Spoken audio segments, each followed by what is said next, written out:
വചനമൊഴി July 16. വചനഭാഗം 2 Korinthos 1:12-15, ലൂക്കായുടെ സുവിശേഷം 15:8-10. വിശുദ്ധ ലൂക്ക അറിയിച്ച നമ്മുടെ കർത്താവ് ഈശോ മിശിഹായുടെ പരിശുദ്ധ സുവിശേഷം. ഏതു സ്ത്രീയാണ് 10 നാണയം ഉണ്ടായിരിക്കെ അതിലൊന്ന് നഷ്ടപ്പെട്ടാൽ വിളക്ക് കൊളുത്തി വീട് അടിച്ചുവാരി അത് കണ്ടുകിട്ടുവോളം അവധാനപൂർവം അന്വേഷിക്കാത്തത്? കണ്ടു കിട്ടുമ്പോൾ അവൾ കൂട്ടുകാരെയും അയൽവാസികളെയും വിളിച്ചുകൂട്ടി പറയും, എന്നോടുകൂടെ സന്തോഷിക്കുവിൻ, നഷ്ടപ്പെട്ട എന്റെ നാണയം ഞാൻ കണ്ടെത്തിയിരിക്കുന്നു. അതുപോലെ തന്നെ മാനസാന്തരപ്പെടുന്ന ഒരു പാപിയെ കുറിച്ച് ദൈവദൂതന്മാരുടെ മുൻപിൽ സന്തോഷമുണ്ടാകുമെന്ന് ഞാൻ നിങ്ങളോട് പറയുന്നു. ഈശോയിൽ സ്നേഹമുള്ളവരെ, സുവിശേഷത്തിൽ നിന്ന് നാം ശ്രവിച്ചത് നഷ്ടപ്പെട്ടു പോയ നാണയം അവധാനപൂർവം തേടി കണ്ടെത്തുന്ന സ്ത്രീയെക്കുറിച്ചുള്ള ഉപമയാണ്. നഷ്ടപ്പെട്ടു പോകുന്നവയെ കണ്ടെത്തുക, അതാണ് ഇന്ന് തിരുവചനം നമ്മോട് പറഞ്ഞു തരുന്നത്. കാണാതെ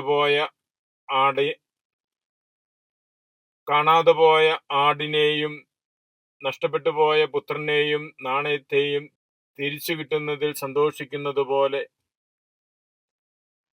നഷ്ടപ്പെട്ടു പോയവയെ കണ്ടെത്തുവാൻ തിരുവചനം നമ്മെ ക്ഷണിക്കുന്നു.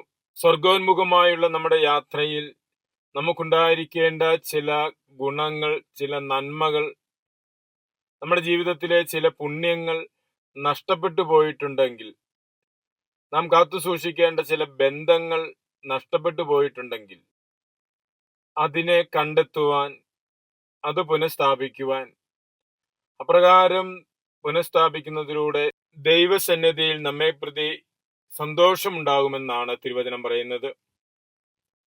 ജീവിതയാത്രയിൽ നഷ്ടപ്പെട്ടു പോയിട്ടുള്ള ഗുണങ്ങള്, പുണ്യങ്ങള്, ബന്ധങ്ങള് കണ്ടെത്തുവാൻ നമുക്ക് പരിശ്രമിക്കാം. നമുക്ക് ലഭിക്കുന്ന ദൈവകൃപകൾ നഷ്ടപ്പെടുത്തി കളയാതെ അതിനോട് സഹകരിച്ച് വിശുദ്ധിയിൽ വളരുവാൻ നമുക്ക് പരിശ്രമിക്കാം. ഇന്ന് സഭയിൽ കർമ്മല മാതാവിനെ പ്രത്യേകമായിട്ട് അനുസ്മരിക്കുന്ന ദിവസമാണ്.